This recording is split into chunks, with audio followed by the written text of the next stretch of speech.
Identitas novel. Judul Si Kabayan Jadi Dukun. Pengarang Muhammad Amri.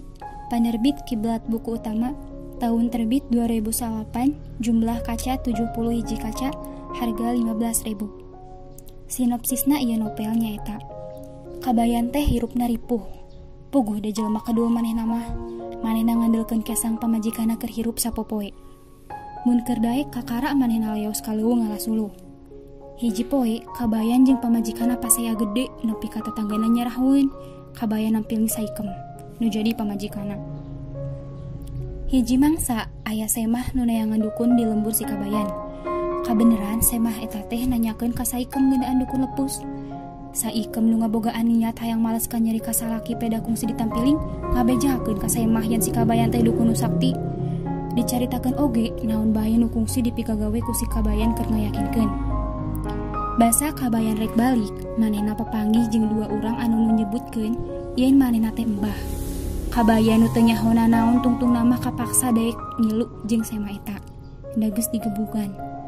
Kabayan dipercaya bisa ngubaran Nyi Hasanah anak sodagar nu katarajang panyawat pieu.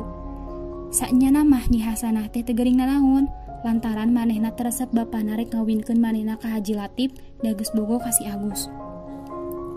Sanggeus balik ti imah Nyi Hasanah, Agus nepungan si kabayan. Manehna minta tulung ka si kabayan sangkan manehna bisa papanggih jeung Nyi Hasanah. Tungtungna mah Agus nyamar jadi pangiring embah dukun. Basa geus papanggih eta, Nyi Hasanah nu geus teu pieu deui kabur jeung Agus. Kabayan kanyahoan yen manehna teh lain dukun beneran. Manehna dipenjara ku polisi. Lain sedih, kabayan kalaka atoh hirup di bui da manehna teu kudu ribet jeung lieur ngurusan-urusan di imahna. Tapi angger we kabayan bisa bebas kulantaran Agus ngajelaskeun perkara nu saenyana. Kaluwihan dina ieu bukunya eta, Jalan Caritana Runtuy, loba artikel nu bisa dicendak tina buku novel Sunda ieu. Salian ti eta, buku ieu oge ngahibur ka nu macana ku kalakuan para palaku dina carita ieu. Aya oge kakurangan bukunya eta, kurang rinci ngajelaskeun ngeunaan panokohanana. Contohna nu maca bisa kakecohna saha nu mana Nyi Hasanah teh.